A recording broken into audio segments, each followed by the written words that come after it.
हुई है। जहाँ तक अगर वो कांग्रेस की सरकार होती तो बीजेपी हर बार करती है, जो एमपी है ये कानून व्यवस्था इतनी बिगड़ी हुई है ना, आपके मुकेश साहब के वजह से कानून इतनी बिगड़ी हुई है कि छत्तीसगढ़ में जो किए थे वो किसके कार्यकर्ता थे? रायपुर में एबीवीपी के कार्यकर्ता थे, रायपुर एबीवीपी के कार्यकर्ता थे। ऐसा तो नहीं दिल्ली में हमारी बहनें बैठी हुई तो उनको देखने भी नहीं गए, उल्टा पुलिस को बुलवा के। आज तक मणिपुर में हुआ, प्रधानमंत्री गए एक बार भी नहीं। आज तक नहीं बन पाया। 15 साल में एक ईटा जोड़ पाए क्या? 15 साल में एक ईटा जोड़ पाए क्या? 15 साल में एक ईटा जोड़ पाए क्या? 15 साल में एक ईटा जोड़ पाए क्या? नमस्कार, जय हिंद, जोहार, जय छत्तीसगढ़। मैं विनय पांडे और आपने देखना शुरू कर दिया है मुनादी चौपाल। आज हम यहाँ खड़े हैं डिग्री कॉलेज के कैंपस में, जहाँ पे हमारे पीछे मौजूद हैं बहुत सारे युवा जो यहाँ स्टूडेंट्स हैं, और नॉन स्टूडेंट कोई नहीं है ना, सभी स्टूडेंट्स हैं। कहते हैं भारत युवाओं का देश है और युवा भारत देश की धड़कन है। इनको जब कुछ देने की बात आती है तो युवाओं को यह कहा जाता है कि इन्हें अनुभव नहीं है। युवाओं के जोश, युवाओं के शक्ति का उपयोग किया जाता है। लेकिन चलिए हम देखते हैं कि इस राजनीतिक माहौल में यहाँ के युवाओं की क्या सोच है, और खास करके तब जब छत्तीसगढ़ में चुनाव होने वाले हैं। ये सभी लोग वोटर हैं, सभी लोग वोट देते हैं ना, सभी लोग वोटर्स भी हैं। इनसे पूछते हैं कि आखिर क्या है, इनकी सोच क्या है और ये क्या सोचते हैं देश के निर्माण को लेकर के, प्रदेश के निर्माण को लेकर के, विकास को लेकर के। तो सबसे पहले चुनाव होने वाला है, क्या सोच है, किस मुद्दे पर आपकी चुनाव लेने वाले हैं? और जैसा कि हम लोग सब जानते हैं कि भारत जो देश है वो एक युवा देश है और युवाओं की संख्या यहाँ पर बहुत ज़्यादा है। तो युवा जिस तरफ जाएगा निश्चित तौर पर उस पार्टी का पलड़ा जो है वो भारी रहेगा। तो यहाँ का युवा किस तरफ जा रहा है? यहाँ का युवा अगर देखा जाए पिछले 5 सालों में अगर बात किया जाएगा और वर्सेस 15 साल, तो 15 साल में आपने देखा 15 साल के बाद अगर चुनाव हुआ तो भारतीय जनता पार्टी की स्थिति क्या थी ये आपको भी पता है और हमको भी पता है। और भूपेश बघेल जी को सरकार जो है वो भरोसे की सरकार है। युवाओं का भरोसा जीता है, छात्रों का भरोसा जीता है, किसानों का भरोसा जीता है, महिलाओं का भरोसा जीता है। छात्रों का भरोसा कैसे जीते हैं? देखिए, छात्रों का भरोसा वर्तमान की जो प्रदेश में कांग्रेस सरकार है वो इस प्रकार से जीता है। सीजीपीएससी में स्कैम होता है, हाई कोर्ट ने 18 भर्तियों पे रोक लगा दी है। सीजीपीएससी में स्कैम पहले भी हुआ है, ये पहली बार नहीं हुआ। ठीक, आपके 15 साल में घोटाला हुआ है? छत्तीसगढ़ में तो पहली बार हुआ है ना? नहीं, छत्तीसगढ़ में ही तीसरी बार घोटाला हुआ है। सुप्रीम कोर्ट हाई कोर्ट ने रोक लगाई है 18। कोर्ट ने उस समय भी रोक लगाई थी। लोग सुप्रीम ये इधर से बात करते हैं। ये किस क्लास में पढ़ते हैं आप? जी मैं अभी एमए में हूँ, फाइनल ईयर। कौन सा सब्जेक्ट? संस्कृत से पढ़ रहे हैं? जी मेरे बड़े भैया को मिलता है। जी क्या है, सरकार ने एक अच्छी स्कीम लागू की है कि जो बेरोजगार थे और जिन्होंने रजिस्ट्रेशन करवाया है उनको बेरोजगारी भत्ता मिलेगा। और इससे क्या है, सरकार अगर बेरोजगारी भत्ता दी और आगे भी बोली है कि जैसे होता है तो वह जो है सबको रोजगार दिलाने की कोशिश भी करेगी। तो बेरोजगारी भत्ता भरोसा है कि ऐसा होगा? जी, अब तक तो जितने भी 15 साल का देखें तो जितना काम हुआ था भाजपा द्वारा वह 5 साल में उससे 2 से 3 गुना ज़्यादा कांग्रेस सरकार ने कर चुकी है। ये इधर आइए। क्या कांग्रेस ने सच में काम किया है? जी कांग्रेस ने सच में काम किया है। क्या काम किया है? कांग्रेस सरकार ने हमें शिक्षा के तौर पे अच्छे नए स्कीम निकाले हैं। क्या? जैसे कि आपका हो गया स्वामी आत्मानंद स्कूल, जो पहले मतलब अब सभी लोग इंग्लिश मीडियम स्कूल में पढ़ सकते हैं, निम्न उच्च सभी वर्ग के लोग। और इसके अलावा हम बोल सकते हैं तो दूसरे स्तरों में भी बहुत काम हुए हैं। ये इधर आ जाइए आप। ये आत्मानंद स्कूल खुलने से क्या कुछ फायदा? आत्मानंद स्कूल पुराने स्कूलों को बंद करके चालू किए गए हैं। इसमें ठीक है, फायदा है, बच्चे लोग पढ़ रहे हैं, लेकिन पुराने स्कूल को बंद करके नए स्कूल आने की क्या जरूरत थी? स्कूल तो पहले से भी चल रहे थे। और बात कर रहे हैं ये महिलाओं की, जो महिलाएं इतने सारे छत्तीसगढ़ में रेप बलात्कार जो बढ़ गए हैं बच्चों के प्रति, छत्तीसगढ़ की सरकार रोडों में आजकल रेप बलात्कार हो रहे हैं। ये है नहीं, हम बात छत्तीसगढ़ सरकार की कर रहे हैं। जो आपकी एथलीट बच्ची जो हमारी बहन थी वहाँ बहनें बैठी हुई थी वो लोग क्यों बैठे थे वहाँ पर जवाब आप मिला था आप लोगों को? लेकिन ये तो छत्तीसगढ़ सरकार में भी इतनी बढ़ गई है ना, पॉलिटिकल बात हुई ना, अपराध तो छत्तीसगढ़ में बढ़ रहे हैं। अभी हमारे छत्तीसगढ़ के चुनाव की बात कर रहे हैं, छत्तीसगढ़ में इतने बढ़ गए हैं। बीजेपी हर बार करती है कि जो एमपी है ये कानून व्यवस्था इतनी बिगड़ी हुई है ना, आपके भूपेश काका के वजह से कानून इतनी बिगड़ी हुई है कि रायपुर में छत्तीसगढ़ जो में किए थे वो किसके कार्यकर्ता था?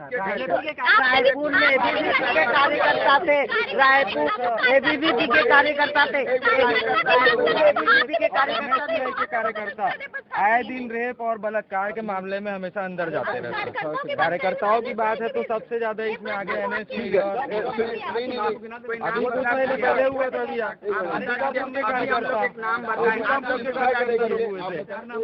शिक्षा को लेकर के क्या क्या काम हो रहे हैं और युवाओं को लेकर के क्या क्या काम हो रहे हैं, ये बताइए। अब ये हो रहे हैं, नहीं हो रहे हैं, क्या युवाओं को लेकर के काम, मेरे नजरों में तो कुछ काम नहीं हो रहे, आइडिया नहीं है? कुछ काम नहीं हो रहे जहाँ तक मैं देख रही हूँ। बेरोजगारी भत्ता आप किस नहीं। तरह में पढ़ते हैं? मैं अभी सेकंड ईयर में हूँ बीकॉम। तो चलिए अब बताइए, कौन कौन बता रहे हैं? जवाब तो दूंगा ना। हाँ, तो ये बताइए क्या क्या वो बोल रहे हैं। अगर मैं फेरिस लेके बैठूंगा तो कम से कम 1 घंटा लगेगा सर बताने में। नहीं मतलब ये सबसे मैं आपको एक अपराध तो छात्र हो रहे हैं ना। मैं छात्र के नाते आप में से पूछ रहे हैं कि क्या क्या काम किए हैं। हाँ, नहीं मैं ये पहले पूछ रहा हूँ कि अभी बोली कि अपराध हो रहे हैं। जी, अपराध तो हो रहे हैं ना। नहीं अपराध कर कौन रहा है ये भी तो वो देखें।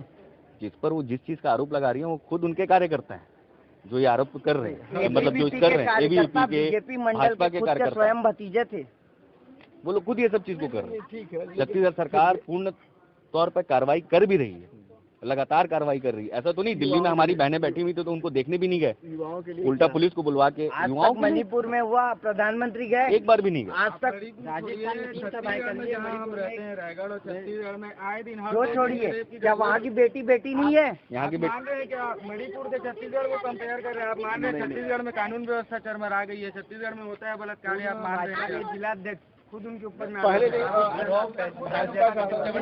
देखिए भाजपा शासन पर आरोप लगा, खुद चंदेल जी के पुत्र के ऊपर आरोप लगा। और चलिए छोड़िए ये सब अपराध की बात नहीं, युवाओं के लिए क्या हुआ? एजुकेशन 16,000 सीटें इन 5 सालों में भूपेश बघेल जी ने बढ़ाई हैं हाँ। पूरे छत्तीसगढ़ यूनिवर्सिटीज में। उसके बाद आपके पास आत्मानंद स्कूल है, हर ब्लॉक में एक स्कूल। आप बाहर निकलिए शाम को 4 बजे देखिए, आपको अधिकतर ड्रेस उसी का मिलेगा। उसके पश्चात आत्मानंद कॉलेज आप देख लीजिए, अंग्रेजी माध्यम बन के तैयार है।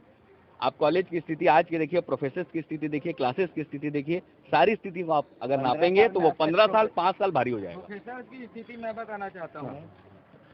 रायगढ़ जिले से छत्तीसगढ़ सरकार में उच्च शिक्षा मंत्री माननीय उमेश पटेल जी हैं। आज के डेट में वर्तमान में केआईटी के जो कर्मचारी हैं पिछले 6 महीने से आंदोलनरत है। शिक्षा मंत्री के जिले में होने के बावजूद आज केआईटी की स्थिति बंद होने के कगार पे आ गई है। रायगढ़ में विश्वविद्यालय स्थापित किया गया है। विश्वविद्यालय जब हम जाते हैं हमको पता चलता है कि विश्वविद्यालय का जो परिसर है वो दूसरे केआईटी के बिल्डिंग में चल रहा है। दूसरा वहाँ के जो कर्मचारी है, विश्वविद्यालय बनने का कुछ फायदा होगा यहाँ? बनने का फायदा निश्चित रूप से होना चाहिए, लेकिन विश्वविद्यालय जब जमीन पे बने, धरातल पे बने, उसका फायदा विद्यार्थी को। कागज में विश्वविद्यालय बने धीरे धीरे होता है, ठीक बात है, लेकिन अपने 15 साल में नहीं बन पाया। 15 साल में एक ईटा जोड़ पाए क्या? 15 साल में एक ईटा जोड़ पाए क्या? 15 साल में एक ईटा जोड़ पाए क्या? 15 साल में एक ईटा जोड़ पाए क्या? नहीं ऐसे नहीं। 15 साल का सरकार क्लास की स्थिति लेंगे तो गर्ल्स कॉलेज का देख लीजिए आप। गर्ल्स कॉलेज में स्टूडेंट बहुत बढ़ गए, क्लास नहीं है, हॉस्टल में क्लास लिए जा रहे हैं। मैं बताता हूँ इसका जवाब दे देता हूँ।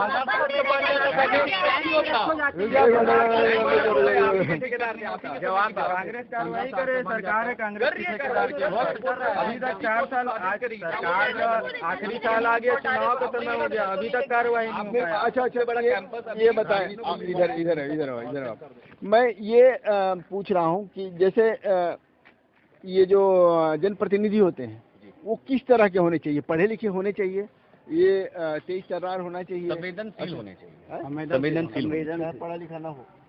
पढ़ा लिखा हो ना हो, क्या होता है, पढ़ा लिखा भी हो और ये भी हो कि वो संवेदनशील हो, उनके अंदर काम करने की क्षमता हो, उनके अंदर काम करने की क्षमता हो, वो संवेदनशील होना चाहिए।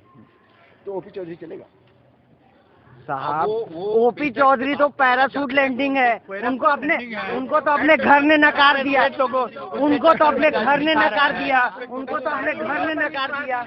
एक मिनट, अच्छा ये बताइए कि आपका प्रत्याशी कैसा होना चाहिए? देखिए, प्रत्याशी ऐसा होना चाहिए जो युवाओं को लेकर के काम करे, शिक्षा के क्षेत्र में काम करे और रायगढ़ के क्षेत्रवासियों के विकास के लिए काम करे। रायगढ़ की जो विकास अभी पिछले 4 साल से रुकी हुई है, हर तरफ के सड़क में 1-1 फीट का गड्ढा है, उस गड्ढे को भरे। उसी प्रकार से जो इस कांग्रेस सरकार में जितने भी भ्रष्टाचार हुए हैं और रायगढ़ को जो झूठा वादा किया गया था, जैसे कि अपन देख सकते हैं कि आज रायगढ़ में हमें ये बताया गया था कि चक्रधर नगर में ओवरब्रिज का निर्माण होगा, वो निर्माण आज तक हुआ क्या? निर्माण मैं बता दे रहा हूँ, ओवरब्रिज का निर्माण पिछले 15 साल से अटका हुआ है। हर बार जब भी चुनाव होने वाला होता है तो ओवरब्रिज बोलते हैं, पिछले बार बनना चाहिए, ओवरब्रिज बनना चाहिए, जरूरी है, आवश्यक है। मोदी जी ने भी बोला। अच्छा ये एक बार, विधायक कैसा होना चाहिए? वैसा होना चाहिए कि हमारी जो कानून व्यवस्था को सबसे पहले ठीक कर पाए। विधायक के हाथ में कानून व्यवस्था नहीं होती है तो कम से कम रायगढ़ भी तो हाथ है, रायगढ़ में भी तो विधायक के हाथ में दिया, ठीक है, लेकिन ठीक है, उनके रायगढ़ की तो कर पाएंगे। आज प्रदेश में जितने भी कांग्रेस के विधायक हैं, उनके शहर पर पूरे प्रदेश में गुंडागर्दी चल रही है, वो खत्म हो। कहाँ गुंडागर्दी? पूरे प्रदेश में चल रही है, पूरे प्रदेश में चल रही है, पूरे प्रदेश भर के लोग देख रहे हैं। पूरे प्रदेश में कानून व्यवस्था खराब है, गुंडागर्दी यूपी में चल रही है, गुंडागर्दी का खर्चियाँ के। हाँ, एक मिनट, ये विधायक कैसा होना चाहिए, आपका प्रतिनिधि कैसा होना चाहिए? विधायक जो है वैसा होना चाहिए कि जैसे आप उसके पास कोई काम लेकर के जाएं और तुरंत काम करवाए। ऐसा नहीं होना चाहिए कि कोई काम उसके बस की बात नहीं होगी तो कैसे करवा देंगे? सर कैसे नहीं करेगा, प्रयास तो करने की कोशिश करेगा ना। विधायक है, हमारे जनप्रतिनिधि, वो हमारा प्रतिनिधित्व कर रहा है यहाँ से, तो निश्चित तौर पे हमारी बात को आगे लेकर के जाएगा और हमारे कामों को लेकर जाएगा। और भाई जैसा बोला कि यूनिवर्सिटी, बिलासपुर यूनिवर्सिटी आज तक अस्तित्व में नहीं आ सकी है, ठीक है। उनके शासनकाल में उन्होंने क्या किया, खाली नाम बदलने का काम किया, ठीक है। बिलासपुर यूनिवर्सिटी का नाम अटल बिहारी वाजपेयी रख दिया, जबकि उसकी दशा और दिशा जो है वो चेंज नहीं हुई उसके बाद भी। ये कैसा प्रतिनिधि होना चाहिए, जनप्रतिनिधि कैसा होना चाहिए? विधायक जी, आपने जैसा अभी कहा जनप्रतिनिधि या जन नेता, उससे आपका पहला शब्द जुड़ा है जन, यानी जनता। तो प्रतिनिधि ऐसा होना चाहिए जो अपनी जनता के साथ जुड़ सके, वह संवेदनशील हो। तो हम अगर कोई भी मांग लेके जा रहे हैं, कोई भी हम अपनी बात रख रहे हैं तो उनको सुनना चाहिए, वह ध्यान से सुने और वो बात आगे तक पहुँचाएँ।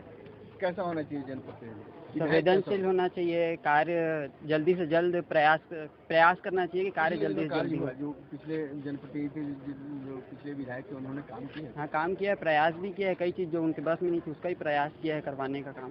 तो युवा इस बार उन्हीं को चुनेगी? हाँ, निश्चित तौर पर तो भूपेश बघेल के चेहरे पे लड़ेगी।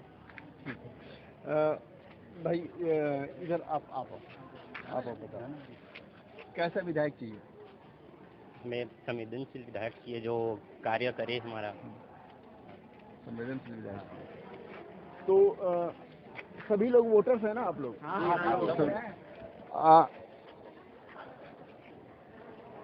अगर हम रायगढ़ विधानसभा की बात करें तो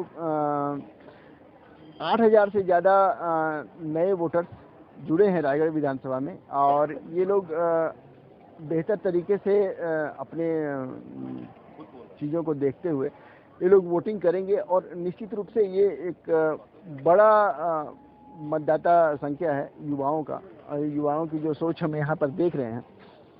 हालांकि इन लोगों के बातचीत से लगता है ये लोग मजे हुए पॉलिटिशियन टाइप का बात कर रहे थे, ये एक दूसरे से मतलब झगड़े पे भी उतारू हो गए थे। ये लोग थोड़ा सा कमज़ोर पड़ गए क्योंकि इनकी संख्या कम थी, लेकिन फिर भी सवाल जवाब जिस तरह से हो रहा है, जिस तरह से लोग खुल करके बोल रहे हैं, युवा खुल करके बोल रहे हैं, वैसे में लगता है कि आने वाले चुनाव में इनकी भूमिका बहुत बड़ी होने वाली है। देखते रहिए मुनादी चौपाल, पढ़ते रहिए munadi.com, voice of voiceless. Thank you.